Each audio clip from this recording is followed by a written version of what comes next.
The world is a darker place than most people believe. Beyond the veil of our everyday lives, there's a hidden world. It's a world of shadow and terror.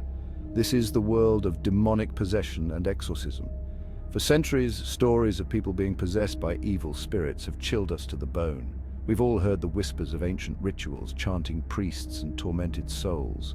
But what's the truth behind these terrifying tales? As a paranormal investigator, I've spent years staring into the abyss.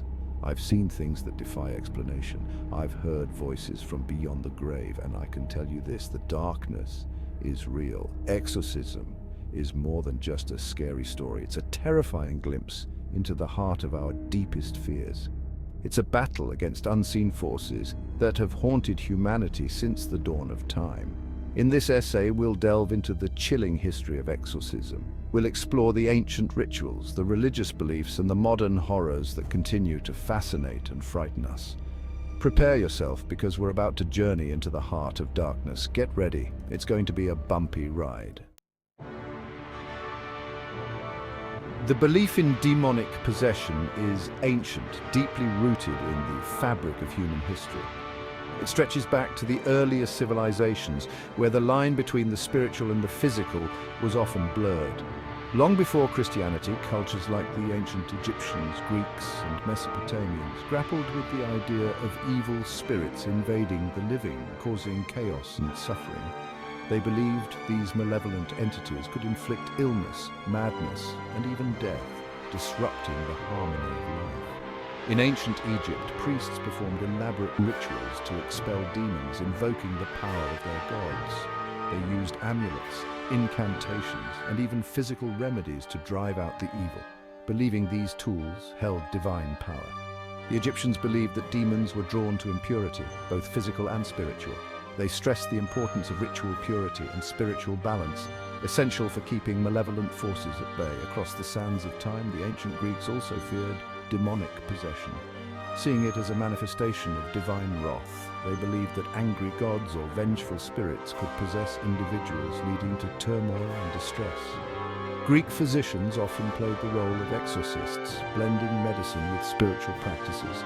They used a combination of herbal remedies, prayers, and even theatrical performances to appease the spirits and restore balance to the possessed, reflecting their holistic approach to healing. In Mesopotamia, exorcism rituals were deeply intertwined with astrology and divination, reflecting their belief in cosmic influence. Mesopotamian priests, known as Ashipu, were skilled in identifying and expelling demons using their extensive knowledge of the stars and sacred texts. They used incantations, amulets, and magical rituals to combat demonic influence, often invoking the power of their gods to protect and heal.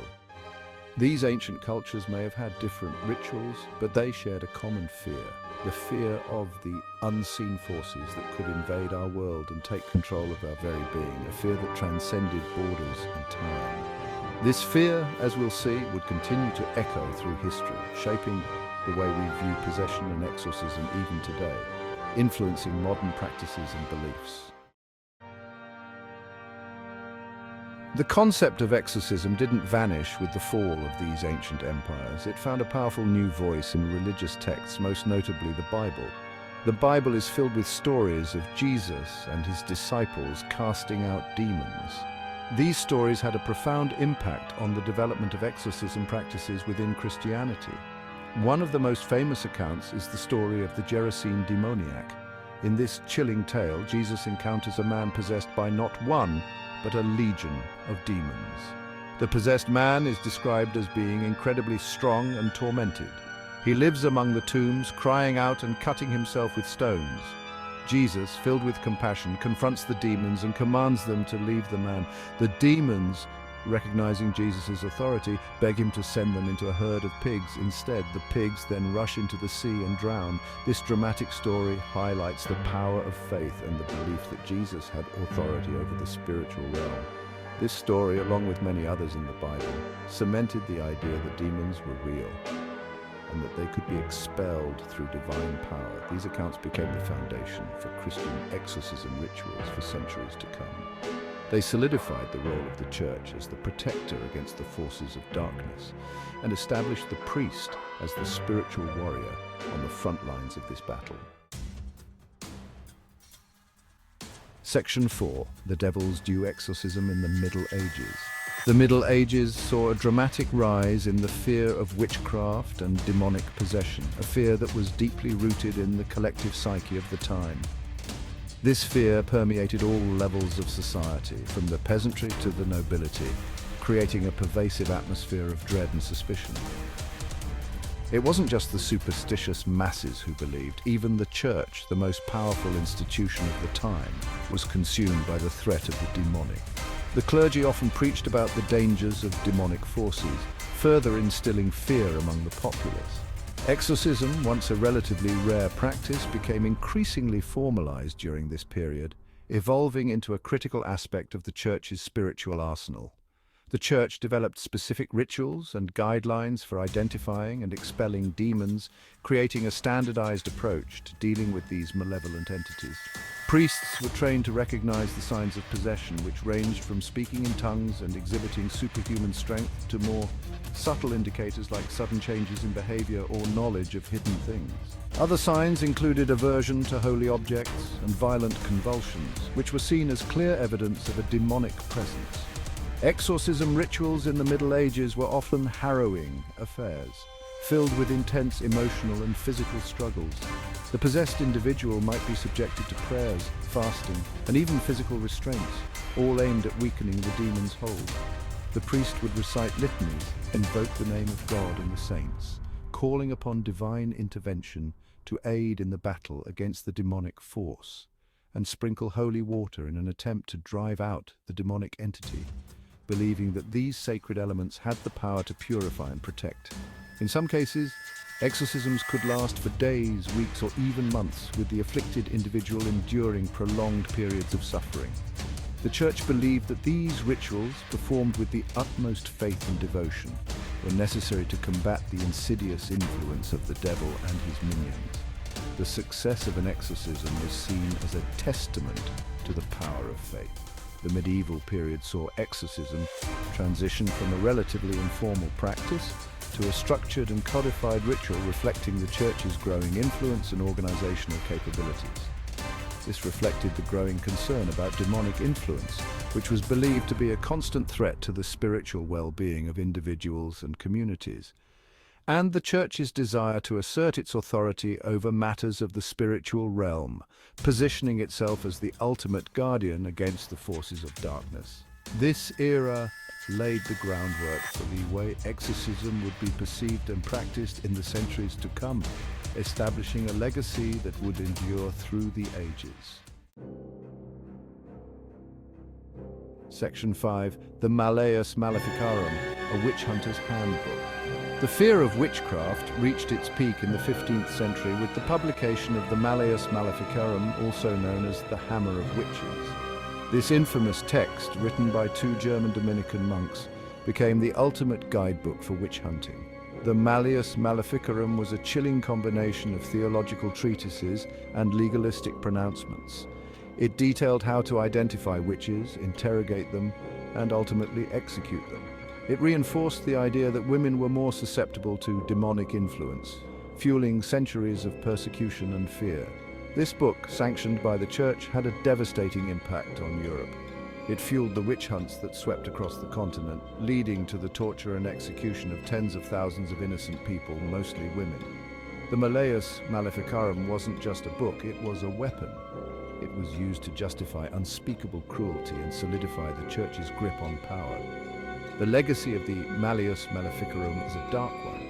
It stands as a chilling reminder of how fear, superstition, and religious extremism can be twisted into a tool of oppression and violence. It's a stark warning from history, reminding us that even the most well-intentioned beliefs can have horrific consequences. Section 6, Possessed by Demons, the trial of Arne Cheyenne Johnson. Let's fast forward to more recent times where the lines between the supernatural and the legal system were dramatically blurred. One case that sent shockwaves through the world and reignited the debate about demonic possession was the trial of Arne Cheyenne Johnson in 1981. This case was not just another murder trial. It was a sensational event that captured the imagination of the public. Johnson, a young man from Connecticut, claimed he was possessed by demons when he stabbed his landlord to death. This shocking claim brought a wave of media attention and public curiosity. Johnson's defense team, which included famed paranormal investigators Ed and Lorraine Warren, argued that he wasn't responsible for his actions because he was under demonic control at the time of the murder. The Warrens were well known for their work in the paranormal field, adding another layer of intrigue to the case. They presented evidence from the months leading up to the killing that they claimed showed Johnson exhibiting signs of demonic possession. This included strange behaviors, mysterious symbols, and otherworldly occurrences that they argued could not be explained by conventional means. The trial captivated the world, drawing in crowds and media from all corners. People were eager to see how the legal system would handle such an unprecedented defense. It was the first time in American legal history that demonic possession was used as a defense in court. This groundbreaking approach challenged the very foundations of legal and moral responsibility. Despite the defense's efforts, Johnson was found guilty of manslaughter. The verdict was a pivotal moment, reflecting the jury's skepticism about the supernatural defense. However, the case raised profound questions about the nature of evil, the limits of free will, and the reality of demonic possession. It forced society to confront uncomfortable questions about the human psyche and the potential for otherworldly influence. The trial of Anna Cheyenne Johnson remains a subject of intense debate to this day. Legal scholars, paranormal enthusiasts, and the general public continue to discuss and analyze the implications of this case. For some, it's proof that demonic forces can influence human behavior in terrifying ways. They see it as a validation of the existence of evil beyond the physical realm.